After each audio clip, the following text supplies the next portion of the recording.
లూకా సువార్త 1వ అధ్యాయం. లూకా సువార్త 1వ అధ్యాయము 2వ అధ్యాయం. లూకా సువార్త 2వ అధ్యాయము 36వ వచనం నుండి 38 వరకు మనము మార్చి చదువుకుందాం. 36వ వచనం నుండి 38 వరకు. లూకా సువార్త 2వ అధ్యాయము 36వ వచనం నుండి. మరియు ఆషేరు గోత్రికురాలను పెనుయేలు కుమార్తెనైన హన్నా అను ఒక ప్రవక్తి ఉండెను. ఆమె కన్యకత్వం మొదలుకొని 7 ఏండ్లు పెనిమిటితో సంసారం చేసి బహుకాలము గడిచినదై 84 సంవత్సరములు దూరాలయుండి దేవాలయమును విడవక ఉపవాస ప్రార్థనలతోనూ రేయిబగులు సేవ చేయుచుండెను. అందరం కలిసి ఆమెతో కూడా ఆ గడియలోని లోపలికి వచ్చి దేవుని కొనియాడి యెరూషలేము విమోచన కొరకు కనిపెట్టుకున్న వారందరితోనూ ఆయన గూర్చి మాట్లాడుచూ ఉండెను. ప్రభు సాయం కొరకు చిన్న ప్రార్థన చేస్తాం. ప్రేమ నమ్మకం గల పరలోకపు తండ్రి, బలమును పరాక్రమమును జ్ఞానమును ఐశ్వర్యమును అనుగ్రహించు సత్యదేవ, నీకే వందనములు స్తోత్రములు చెల్లిస్తున్నాము. దయవంచి అపాత్రుడు అయోగ్యుడైన నన్ను శిలువ చాటును మరుగు చేసి నీ ప్రజల కొరకై విరిచి పంచిపెట్టమని విజ్ఞాపన చేస్తున్నాము. దేవా, జ్ఞానం లేని వాని బుద్ధిహీనుని నీ మాటలు నీ ప్రజల కొరకై అందించి అట్లు ఆరాధించుటకు నీ కృప దయచేయమని వేడుకుంటూ నీ సహాయమును సంపూర్ణముగా అనుగ్రహించమని యేసుక్రీస్తు ప్రభువారి అత్యంత వినే ప్రజలకు వినగల చెవి, గ్రహించే మనసు కలిగించి అట్లు వాక్యానుసారంగా నిన్ను ఆరాధించుటకు కృప చూపమని యేసు ప్రభునామమున ప్రార్థించి వేడుకుంటున్నాం మా తండ్రి. ఆమేన్. మనము ఈ లూకా సువార్త 2వ అధ్యాయము 36వ వచనంలో ఒక స్త్రీ ఉంది. ఆ స్త్రీ ప్రభువును కొనియాడినటువంటి స్త్రీ. ఆ స్త్రీ ప్రభు కొరకు నిరీక్షించినటువంటి స్త్రీ. ఈ స్త్రీ దేవుని విమోచన కొరకు యెరూషలేములో మొట్టమొదటిగా ప్రకటించినటువంటి స్త్రీ. అందుకని 38వ వచనంలో ఆమెతో కూడా ఆ గడియలోనే లోపలికి వచ్చి దేవునిని కొనియాడి అని రాయబడింది. కాబట్టి ప్రభువుని ఆరాధించినటువంటి వ్యక్తులలో స్త్రీ కూడా ఒక పాత్ర ఉంది అనేటువంటిది దేవుని వాక్యము మాట్లాడుతూ ఉందన్నమాట. స్త్రీ కూడా ప్రభువుని ఆరాధించింది. చాలాసార్లు పురుషులు మాత్రమే ఆరాధన చేస్తారు, స్త్రీలు ఆరాధన చెయ్యరు. కానీ దేవుడు ఏం మాట్లాడతాడంటే పురుషులతో పాటు స్త్రీ అని కూడా భేదం లేదు, అందరూ కూడా ప్రభువుని ఆరాధించాలి అనేటువంటిది. ప్రభువైన యేసుక్రీస్తు వారు జన్మించినప్పుడు ఆయన జన్మదినంలో సిమెయోను ఎలాగైతే ప్రభువుని చేతుల్లోనికి తీసుకొని ఆరాధించాడో అలాగనే హన్నా అనేటువంటి స్త్రీ కూడా ప్రభువుని ఆరాధించినట్టుగా ఇక్కడ కనపడతా ఉంది. దేవుణ్ణి స్తుతించినట్టుగా కనపడతా ఉంది. ఆయన గురించి కొనియాడినట్టుగా కనపడతా ఉంది. ఇశ్రాయేలుల కొరకు విమోచకుడు ఈయనే అని చెప్పినట్టుగా కనపడతా ఉంది.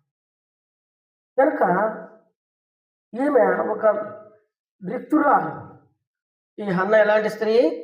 ఒక రిక్తురాలు, ఏమీ లేనిది, సమస్తమును కోల్పోయినటువంటిది. తన కుటుంబమును, తన బంధువర్గములు తనకేమీ లేనట్టుగా కనపడతా ఉంది. ఆమె జన్మించినటువంటి వంశం గురించి రాయబడింది, కానీ తనకంటూ ఎవరు లేరు. అదే సమయంలో భర్త కూడా లేనటువంటి స్త్రీగా కనపడతా ఉంది. తనకు పిల్లలు ఉన్నట్టు కూడా కనపడదు. 7 సంవత్సరములు కాపురం చేసి తర్వాత భర్తను కోల్పోయింది. కోల్పోయినటువంటి ఆ స్త్రీ 84 సంవత్సరాలు దేవుని కొరకు ఎదురు చూసినటువంటి స్త్రీగా ఉంది. అయితే తన జీవితంలో ప్రార్థన మాత్రమే కాదు, ప్రభువుని ఆరాధించినటువంటి స్త్రీ. మనము కూడా మరి ప్రభువుని ఆరాధించాలి. ప్రతి స్త్రీలు కూడా ప్రభువుని ఆరాధించాలి. ఆయన గొప్పతనం, ఆయన చేసిన మేలు, ఈమె ఏమని ఆరాధించుంటుంది? ఉదాహరణకి ఇట్లా అనుకుందాము, తాను రిక్తురాలు, ప్రభువును చూస్తానన్నటువంటి నిరీక్షణ తనకి కలిగి ఉన్నప్పటికీ తాను చేతులతో ఎత్తుకొని కొనియాడతాననే సంగతి తనకు తెలియదు. ఆ సమయానికి అనుకూలపరచబడింది, ఆ సమయానికి లోపలికి వచ్చేసింది, ప్రభువుని ఆరాధించినట్టుగా మనం చూస్తా ఉన్నాం. కాబట్టి అన్న అంటే అర్థం ఏమంటే, అన్న అంటే కృప అని అర్థం. అన్న అంటే అర్థం ఏంది? కృప. అంటే ఈమె, ఈ అన్న అనేటువంటి ఈమె ఏం చేసింది అని మనం అంటే, దేవుని కృప పొందింది. ఎలా కృప పొందింది? ఇలాంటి రిక్తురాలు, ఇలాంటి బలహీనరాలు, ఇలాంటి పెంటకుప్పల మీద పడినటువంటి ఈ స్త్రీ, ఈ మూఢురాలు దేవుని కృపకు పాత్రురాలైంది. ఆయన ఆరాధించే భాగ్యం అనేటువంటిది ఏంటంటే అది కృప. ఆయన ఆరాధించేటువంటి భాగ్యం మనకు దక్కిందంటే దేవుడిచ్చిన కృప. ఇది మన వల్ల కలిగినది కానే కాదు. అందుకని ఎఫెసీ పత్రికలు కూడా మాట అంటాడు, ఇది మీ వల్ల కలిగినది కాదు, ఇది దేవుని వరమే. ఎవరి వరము? దేవుని వరం. కాబట్టి ఈ కృప హన్నా అనేటువంటి పేరులోనే ఉంది. రిక్తురాలైనటువంటి ఈ స్త్రీని, పేదరాలైనటువంటి ఈ స్త్రీని, ఏమీ లేనిది మూఢురాలైనటువంటి ఈ స్త్రీ దేవుని కృపకు పాత్రాలైంది. ప్రభువుని కొనియాడేదానికి, ఆరాధించేదానికి కృప అంటారు. గనుక ఈ కృపను పొందినటువంటి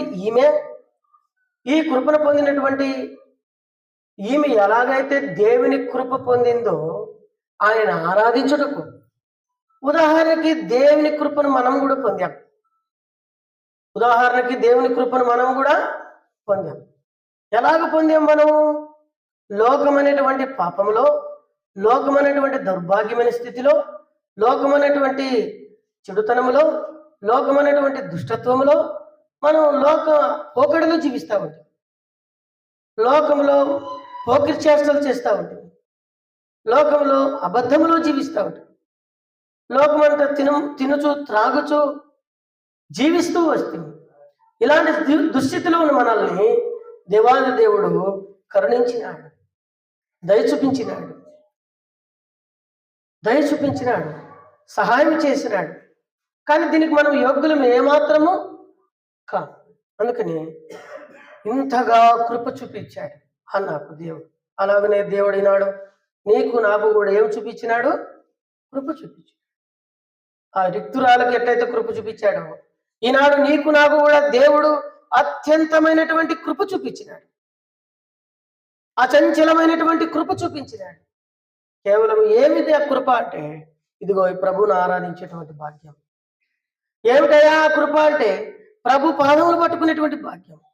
ఏమిటయ్యా కృప అంటే? వినండి నారాజు, వినండి. ఏమిటయ్యా కృప అంటే? ఆయన పాదములు పట్టుకునేటువంటి కృప. కాబట్టి ఆ కృపకు దేవుడు మనల్ని ఏం చేసినాడంటే పాత్రులుగా చేశాడు. అందుకనే ఆయన కృపకు పాత్రులుగా చేసిన దేవునికే స్తోత్రం అంటాడు. ఎవరు? అపొస్తలులైన పౌలు. కాబట్టి ఆయన కృపకు పాత్రులుగా చేశాడు. ఉదాహరణకి మన జీవితాల్లో మనం కూడా దేవునికి పూర్వము శత్రుల వంటి వారు. ఎట్లాంటి వాళ్ళం మనము? శత్రులం. వాస్తవానికి దేవుని విషయంలో చూస్తే మన పాపం చేత మనము అప్పగింపబడిన వారం, దేవునికి విరోధులం, శత్రులం. రోమలో ఉంది కదా 5:10లో, శత్రులం. ఇలాంటి మనల్ని ప్రభు కరుణించినాడంటే ఎంత భాగ్యం అండి. ఎవరైనా మనకు శత్రువులు ఉంటే వాళ్ళతో మాట్లాడతామా? చెప్పండి, అందరూ వింటున్నారా? టైటస్, శత్రువులు మనకి ఎవరైనా ఉంటే మాట్లాడతామా వాళ్ళతో? వాళ్ళని ప్రేమిస్తామా? వాళ్ళని కరుణిస్తామా? వాళ్ళకి దయ చూపిస్తామా? వాళ్ళ మరణమును, వాళ్ళ చెడుతనమును మనం కోరేవారంగా ఉంటాం, వాళ్ళ నాశనము కోరేవారంగా ఉంటాం. లేకుంటే శత్రు శేషం మనకు లేకుండా ఉంటే బాగుంటుంది అని మనం అనుకుంటాం. కానీ దేవుడు మాత్రము అట్లా ఎప్పుడు కూడా అనుకోలేదు. అందుకనే మనం 103 కీర్తనలో 10వ వచనంలో ఈ విధంగా చదువుతాం. అక్కడ ఏం రాయబడింది అనంటే, మన పాపమును బట్టి ఆయన మన ప్రతీకారము మనకు చేయలేదు, మన దోషమును బట్టి మనకు ప్రతిఫలము ఇయ్యలేదు. కాబట్టి ఎవరు కూడా ఒక పాపిని క్షమించలేడు, ఎవరు కూడా ఒక దుర్మార్గుని క్షమించలేడు, ఎవరు కూడా శత్రువుని క్షమించలేడు. అయితే ప్రభువైన దేవుడు శత్రువులు అయినటువంటి మనల్ని కరుణించినాడు, క్షమించినాడు, ప్రేమించినాడు. ఉదాహరణకి 2వ సమూయేలు గ్రంథంలో అక్కడ ఒక మాట రాయబడింది. రాజు అయినటువంటి దావీదు సింహాసనం మీదకి వచ్చిన తర్వాత మొట్టమొదటిగా శత్రువులను కరుణించినాడు కదా. ఎవరు కరుణించినాడు? శత్రువులను కరుణించినాడు. అరే తన శేషము అప్పటికి 70 మంది పిల్లలు ఉన్నారు, 70 మంది సౌలు కుటుంబీకులు ఉన్నారు.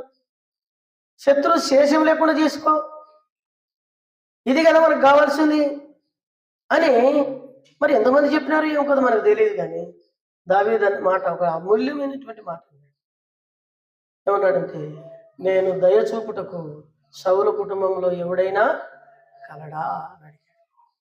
కాబట్టి యోనాతాను కుటుంబంలో ఎవరైనా ఉన్నారా అని అడిగాడు. నేను నేను కృప చూపించాల, నేను దయ చూపించాల. అప్పుడు ఆయన గురించి విచారిస్తే ఎక్కడున్నాడని చెప్పాడు. షీబ అనేటువంటి వాడు రాజా లొదీబారులో ఉన్నాడు అని చెప్పాడు. ఎక్కడున్నాడు? లొదీబార్ అంటే అర్థం ఏంటంటే పచ్చిక లేనటువంటి స్థితి, ఎండిపోయినటువంటి స్థితి, ఏది కూడా దొరకని స్థితి, ఎడారి స్థితి. కాబట్టి ఇది ఏం చూపిస్తుంది అని అంటే, ఇది మానవ జీవితాన్ని చూపిస్తాం. మనం ఇలాంటి వారమే. ప్రభువైన యేసుక్రీస్తు వారు మనం కనుక్కోకపోతే మన జీవితం అంతా కూడా పాపమును తినుచు, పాపంలోని త్రాగుచు, పాపం అనేటువంటి ఎడారిలోనే, నెమ్మది లేనటువంటి ఎండిపోయిన జీవితంలోనే కదా, పాపం అనేటువంటి పరిగెత్తేటువంటి ఇసుకలోనే జీవించేటువంటి వారు. అయితే ఇలాంటి మనల్ని కరుణించడానికి మన పరమ దావీదైనటువంటి యేసు ప్రభు వారు తన సింహాసనాసీనుడుగా లేడు. ఆయన సింహాసనాసీనుడు అయినటువంటి దేవుడు భూమినికి మనుషుడుగా జన్మించాల్సి వచ్చింది. ఆయన నిన్ను నన్ను ఏర్పరచుకున్నాడు. తీయండి అమ్మా. కాబట్టి దేవుడు ఆయన నిన్ను నన్ను ఏర్పరచుకున్నాడు. ఆ కుర్చీ కూడా తీసేయండా. కుర్చీ చేసుకున్నవాడు చూడుకో ఏం చేస్తున్నారు. కాబట్టి దేవుని పిల్లలారా, ఇలాంటి మానవుని రక్షించడానికి, ఇలాంటి మనుషుల్ని దర్శించడానికి, ఇలాంటి మరి ఎండిపోయినటువంటి బ్రతుకులాంటి జీవితం జీవించినటువంటి మనల్ని రక్షించడానికి మన ప్రభువైన యేసుక్రీస్తు భూలోకంలోనికి మనుషుడుగా జన్మించినాడు. నరుడు కాదు ఆయన, దేవుడు. ఆయన నరుడుగా మన కొరకు జన్మించాడు. ఆయన నరుడుగా జన్మించకపోతే నీకు నాకు రక్షణ దొరికేది కాదు. ఇప్పుడు ఆ వ్యక్తి వస్తూ ఉన్నాడు. ఆ వ్యక్తి అనుకునింటాడా నా జీవితంలో తిరిగి నేను రాజభోగాలు అనుభవిస్తానని అనుకునింటాడా? తిరిగి నేను రాజు సన్నిధికి చేరుతాను అనుకుంటాడా? ఎప్పుడు కూడా అనుకోలేదు. ఆ ఆలోచనే రాలేదు. తన జీవితం అంతా ఇంతే. ఒక చిన్న మరి ఎక్కడ పడినాడు? కుంటివాడుగా పడినాడు. కుంటివాడు అంటే అర్థం ఏంటంటే ప్రభు సన్నిధికి రాలేనటువంటి వాడు. వినండి, ప్రభు సన్నిధికి రాలేనటువంటి వాడు. ఒకప్పుడు మనం కూడా కుంటివాళ్ళం. దేవుని బిడ్డలు దేవుని ఇంటికి వెళ్తా ఉంటే వాళ్ళని చూసి ఎక్కరించినటువంటి వాళ్ళు, అవమానించినటువంటి వారు. కానీ మన స్థితి మనకు అర్థమైనప్పుడు, మన జీవితం మనకు తెలిసినప్పుడు, మన బ్రతుకు మనకు మార్చబడినప్పుడు దేవుని యొక్క కృపకు మనం కూడా పాత్రులుగా ఎంచాడు. ఆయన కృపకు పాత్రులైతే చాలు, అంతకంటే భాగ్యం ఏమీ లేదు. దేవుని కృపకు పాత్రులుగా చేశాడు. తర్వాత చూసినప్పుడు ఇప్పుడు ఈ లొదీబరులో ఉన్నటువంటి వ్యక్తిని మెఫీబోషెతును తీసుకొని వచ్చారు. వచ్చినప్పుడు ఆయన అన్నాడు, ఏమన్నాడు తెలుసా? చక్కని మాటలు వర్ణించినాడు. సచ్చిన కుక్క వంటి వాడినైనా నేను ఇంతగా నా మీద దయ చూపుటకు నేను ఎంతటి వాడినయ్యా అన్నాడు. ఇది ఆరాధన అంటే. అయ్యా, సచ్చిన కుక్క వంటి వాడు అంటే తన స్థితిలో ఎట్లున్నాడు? ఆయన సచ్చిన వాడుగా ఉన్నాడు. మనం కూడా మన పాపం చేత అపరాధం చేత ఎట్లాంటి వారము? సచ్చిన వారు. అయితే ఇంతగా దేవుని కృప పొందుటకు, ఏం సిమరునా, ఇంతగా కృప పొందుటకు మనం ఏ పాటి వారు? ఇంతగా ప్రభువుని ఆరాధించడానికి, ఆయన మందిరంలోకి రావడానికి మనము ఏ మాత్రం కూడా పాత్రలమని ఎంచబడేదానికి యోగ్యత లేనివారు. ఇలాంటి నిర్భాగ్యులమైన మనల్ని, ఇలాంటి అజ్ఞానులమైనటువంటి మనల్ని, ఇలాంటి తెలివిలేని మనల్ని, ఇలాంటి బుద్ధిహీనులైనటువంటి మనల్ని ప్రభు ప్రత్యేకించుకున్నాడు. ప్రభు తన సొత్తుగా చేసుకున్నాడు ఎజ్రా గారు. కాబట్టి దేవుడు నిన్ను నన్ను రక్షించుటకు మనకు ఏమాత్రం కూడా యోగ్యత, అర్హత అనేటువంటిది లేదు. అందుకనే నేను సచ్చిన వాడను ప్రభువా, సచ్చిన వాడను. కాబట్టి పాపం అనేటువంటిది మనం చంపుకొని పోవాల్సి ఉండే కదా. నేను వాక్యంలో రాయబడింది, పాపం వల్ల వచ్చే జీతం మరణమే. దురాశ గర్భమును ధరించి పాపమును కనింది, పాపము పరిపక్వమై మరణమును కనింది. కాబట్టి పాపం వల్ల వచ్చే జీతం మరణమే. మరణము మనకు శరణం. అయితే మరణము నుండి దేవదేవుడు నిన్ను నన్ను రక్షించినాడు. మరణ పాప నియమముల నుండి ఆయన నన్ను తప్పించెను. రోమపత్రిక 8 అంటాడు, పాప మరణం నుండి 4వ వచనంలో పాప నియమ మరణము నుండి నన్ను తప్పించు. ఆ దేవదేవుడు నిన్ను నన్ను రక్షించినాడు. అందుకనే నేను సచ్చిన కుక్క వంటి వాడను. తర్వాత చూడండి, ఇంకా ఏమో రాయబడింది, సచ్చిన కుక్క వంటి వాడను అన్న తర్వాత ఇంతగా దయ చూపుటకు నేను ఎంతటి వాడు. ఇది ప్రభువా, ఇంతగా నీవు దయ చూపడానికి నేను ఎంతటి వాడినైనా అని ఎప్పుడైనా అన్నావా? ఏం శారమ్మా, ఇంతగా దేవుడు దయ చూపడానికి మనం ఎంతటి తలకాయలు కిందకి వేసుకుంటున్నారు, పైకేయండి. కాబట్టి దేవుని కృపను పొందుటకు నీకు నాకు ఏ అర్హత, యోగ్యత, ఏ గొప్పతనము, ఏ మంచితనము ఏది కూడా మనకు లేదు ప్రియులారా. కానీ ప్రభు నిన్ను నన్ను దర్శించినాడు. ప్రభు నీకు నాకు కృప చూపినాడు. ప్రభు నిన్ను నన్ను ప్రత్యేకించుకున్నాడు. ప్రభు నిన్ను నన్ను ప్రేమించినాడు. ఆయన ప్రేమ ఎంత గొప్పదో చూడండి.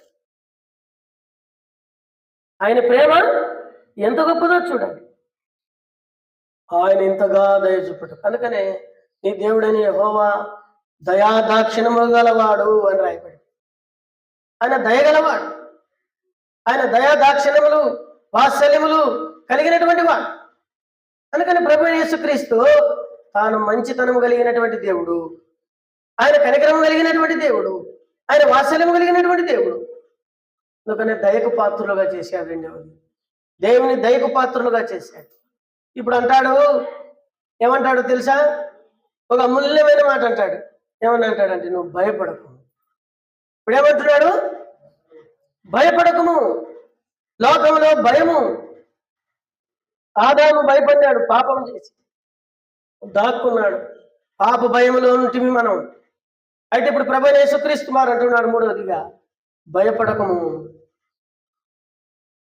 ఇక ముందు నువ్వు సదాకాలము నా బల్ల ఎదుటే భోజనము చేస్తావు. మూడంతల కృప పొందాడు. ఎవరు? మెఫీబోషెత్. మొదటిది చెప్పండి. మెఫీబోషెత్ మొదటిది ఎక్కడున్నాడు? ఎడారిలో ఉన్న వ్యక్తికి కృప దొరికింది కదా. ఏం దొరికింది? కృప దొరికింది. ఎడారిలో ఉన్న వ్యక్తికి ఏం దొరికింది? దేవుని దయ దొరికింది. రాజు యొక్క దయ దొరికింది. ఇంకా తర్వాత మూడవది, ఆయనతో ఉండేటువంటి భాగ్యము కలిగింది. ఇదే దేవుడు నీకు నాకు ఇచ్చినటువంటి ఆధిక్యత, యోగ్యత. దేవుడి ఆధిక్యత నీకు నాకు ఇచ్చినాడంటే మనం ఎంతగా ప్రభువుని ఆరాధించాలి, ఎలా ఆరాధించాలి. కాబట్టి ఈ మూడు సంగతులు మన హృదయంలో మనం పెట్టుకోవాలి. కాబట్టి సదాకాలం ఆయన బల్ల దగ్గరికి తెచ్చాడు. ఆయన ఉన్నంత కాలం, ఆయన సింహాసనం వెళ్ళినంత కాలం ప్రభువు సన్నిధిని అనుభవించుటకు ఇలాగున నిన్ను నన్ను మెప్పిపోషిత వలె జీవించిన మనల్ని ఆయన దయకు పాత్రులుగా చేశాడు. అలాగనే మన ప్రభు ఇప్పుడు ఒక సంగతి చెప్తాను. ఇంత మూడంతలు దయ చూపించినాడు కదా దావీదు, ఏమైనా ప్రాణం పెట్టినాడా? మెప్పిపోషిత్ కోసం ప్రాణం పెట్టినాడా? మరి ఎవరు గొప్ప? మన ప్రభు యేసుక్రీస్తు వారు మనల్ని చూసినప్పుడు ఆయన మన జీవితంలో మన యొక్క పాప స్థితిని ఎరిగిన వాడైంది కూడా మనల్ని క్షమించి మన కొరకు తన ప్రాణాన్ని అప్పగించాడు.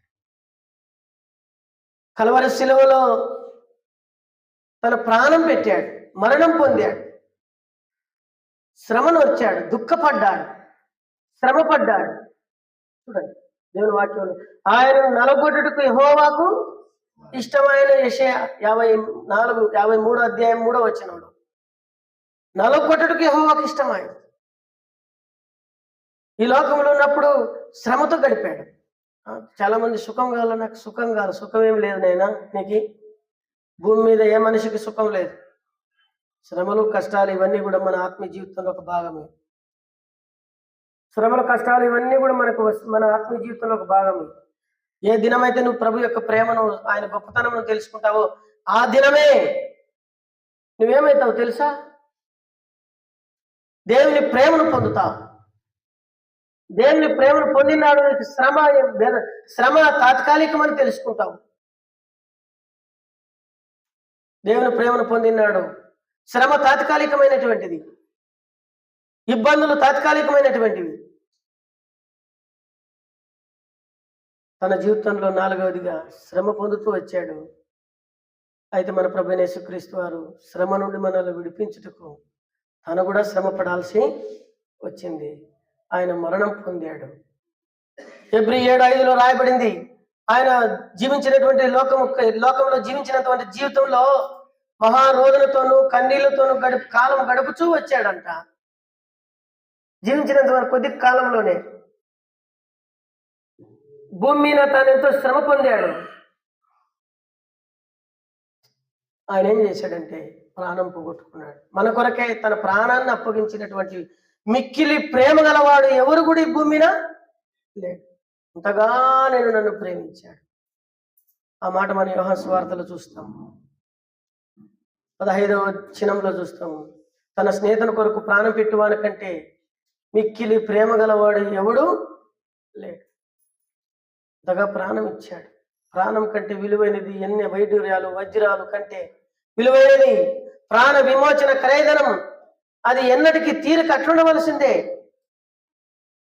మనం ఏమి చేసినా తీరదు. అయితే ఆయన మన కోసం శ్రమ పొందాడు, మన కొరకు అవమానం పొందాడు, మన కొరకు తన శిలువలో మరణించినాడు.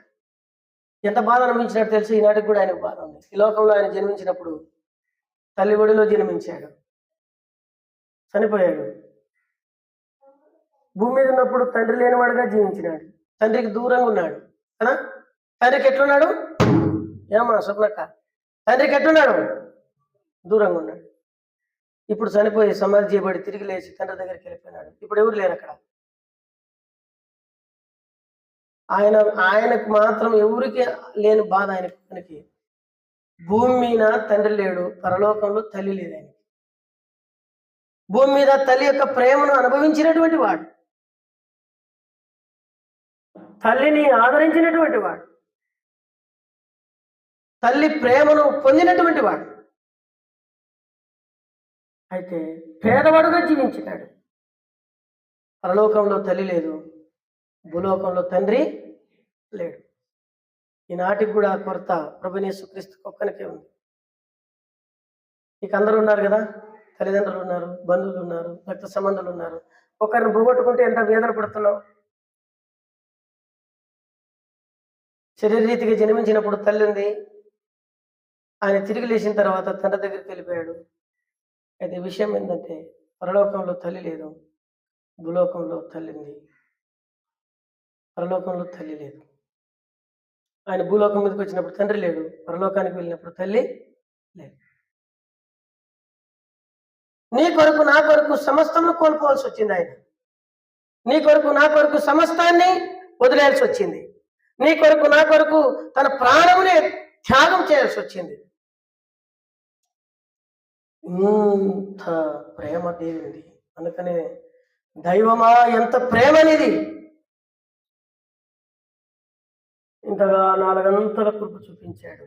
అన్న అంటే కృప. ప్రభువును కొనియాడడం, ప్రభువుని ఆరాధించడం కలిగిన వారి భాగ్యం ఏంటంటే కృప. అందుకనే ఎఫెసీ పత్రిక 2:8 రాయబడింది. ఏం రాయబడింది? ఇది మీ వలన కలిగినది కాదు, మీరు కృపచేత విశ్వాసం ద్వారా కృపచేతనే రక్షించబడితిరి, ఇది మీ వలన కలిగినది కాదు. సుశీలమ్మ వాక్యం మీదరా పొదుమూలు తిరుక్కుంటుంటే ఎట్లా వాక్యం అనేది ఎప్పుడు? కాబట్టి దేవుని బిడ్డలారా, దేవుని వాక్యం చెప్తా ఉంది, మీరు విశ్వాసం చేత కృపచేతనే రక్షించబడి ఉన్నారు, ఇది మీ వలన కలిగిన కార్యము దేవుని వలన. ఈ 4 గంటల కృప దయాన్ని మనం పొందటకు ఇది ఎవరి వల్ల కలిగినది? దేవుని వల్ల కలిగినది. కాబట్టి దావీదైతే ప్రాణం వేయలేదు, కానీ మన ప్రభువైన యేసుక్రీస్తు వారు తన ప్రాణం ఇచ్చి నన్ను విమోచిస్తూ వచ్చాడు. ఉదాహరణకి ఇంకొక సందర్భం ఉంది బైబిల్లో. రూతు గురించి మనం చూస్తాం. రూతు కూడా తన ఎవరి కాలంలోనే సమస్తమును కోల్పోయింది. అక్కడ కుటుంబం, ఇక్కడ భర్త, అన్ని కోల్పోయి 3 రోజులుగా నిలబడిపోయింది. నిరాశ, నిస్పృహ, జీవితంలో నెమ్మది లేనిదిగా ఉంది. ఎప్పుడైతే దేవుని ప్రజలతో దేవుని సన్నిధికి వచ్చిందో, దేవుని ప్రజలతో దేవుని ప్రజలు ఉండే చోటుకు వచ్చిందో ఏం పొందింది? దయ పొందింది. అందుకనే ఒక మాట అన్నాడు. ఏమన్నాడు తెలుసా? ఏమన్నాడు? నీవు నీ తల్లిదండ్రులను, నీ జన్మభూమిని విడిచి వచ్చావు. అది కాదు, ముఖ్యమైన విషయం ఏంటంటే ఏమన్నాడంటే, కుమారి నీవు దీవెనను తినదాను. అది విషయం. కుమారి నీవు దీవించబడ్డావు. ఈనాడు దేవుని దీవెన పొందడానికి మనం అర్హులైనాం. దేవుని దీవెన, 5వదిగా దేవుని దీవెన పొందేదానికి యోగ్యులుగా చేశాడు దేవుడు. కుమారి నువ్వు దేవుని దీవెను పొంది ఆశీర్వదించబడింది. అంతేకాదు, ఏమన్నాడు తెలుసా? యెహోవా రెక్కల కిందికి వచ్చావు అన్నది. ఎక్కడికి వచ్చినావు? దేవుని రెక్కల కిందికి. ఇక్కడ దేవుని ఆరాధించడానికి నువ్వు వచ్చినావంటే దేవుని యొక్క రెక్కల కిందకి వచ్చినావు. సిలువలో ఆయన చాపినటువంటి రెక్కలు నీ కొరకే చాపబడ్డాయి. కారణం ఏంటంటే ఉగ్రతను ఆపగలిగినటువంటి చేతులు అవి. మన మీదకి రావాల్సినటువంటి తీర్పును ఆపగలిగినటువంటి చేతులు అవి. కనుక దేవుని దీవెన పొందింది. 2వది ఎక్కడికి వచ్చింది? దేవుని రెక్కల కిందకి వచ్చింది. 3వది అంటది, ఇంతగా నా మీద దయ చూపటకు నేను ఎంతటి అది నేను ఎంతటి దాన్ని, ఇంతగా దయ చూపటకు నేను ఎంతటి దాన్ని. రూతు కూడా 3 అంతల కృప పొందింది. మన జీవితాల్లో, మన బతుకుల్లో, మన యొక్క స్థితిగతుల్లో ప్రభు అయినటువంటి దేవుడు మనతో మాట్లాడుతున్నటువంటి మాట ఏంటంటే, కృపచేత నువ్వు రక్షించబడ్డావు కదా. చాలా ప్రాముఖ్యమైనటువంటి ఒక మాట చూసాం. కీర్తన 136 అధ్యాయం 23వ వచనం.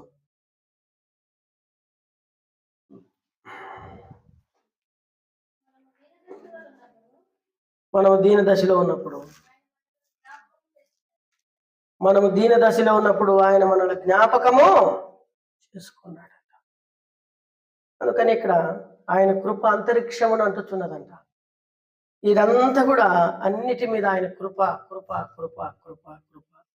నీ కృప నిరంతరము, యెహోవా కృప నిరంతరము, ఆయన కృప నిరంతరము ఉండదు. కృప నిరంతరముడనంటే దేవుని యొక్క కృప అంతరిక్షమును అంటున్నది. దేవుని యొక్క కృప అంతరిక్షమును అంటున్నది. ఈనాడు ఈ కృప కిందికి నువ్వు నేను వచ్చాం. దీన దశలో ఉన్నప్పుడు దేవుడు నన్ను ఒకసారి జ్ఞాపకం చేసుకోండి. మీరు ఏ స్థితిలో ఉంటారు మీరు? రక్షణ పొందక ముందు నీ స్థితి ఎట్లుండే?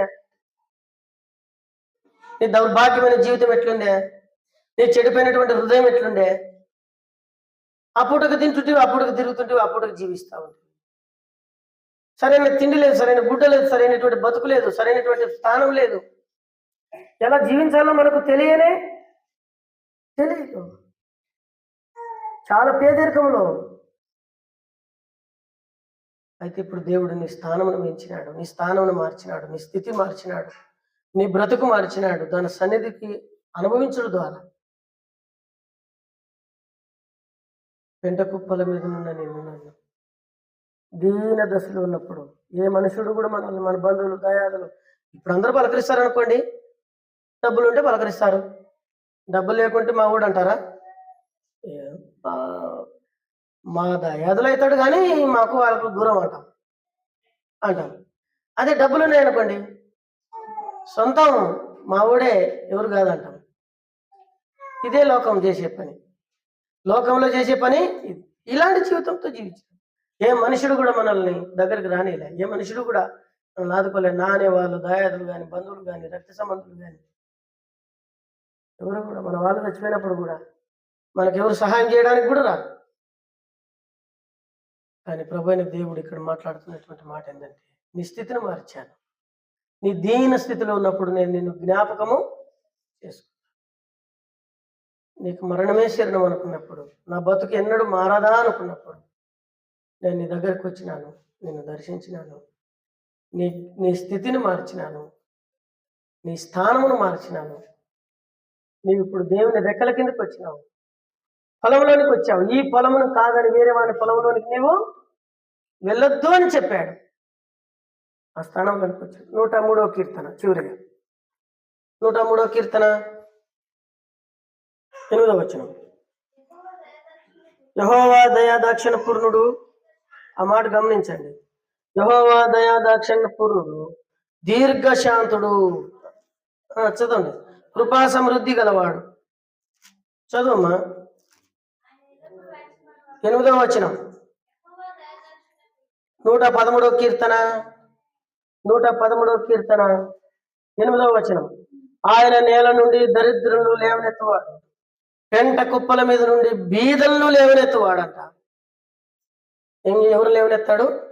ఆయన నేల నుండి దరిద్రులు లేవనెత్తువాడు, పెంట కుప్పల మీద నుండి బీదలని పైకెత్తువాడు. ఒకప్పుడు మన స్థితి ఇదే కదా. మనం బీదవాళ్ళమా ధనికులమా? నేల నుండి దరిద్రులమంట.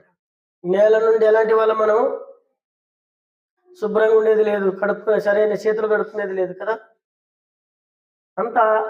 అంతా కూడా అశుభ్రతతోనే జీవించినటువంటి వారు.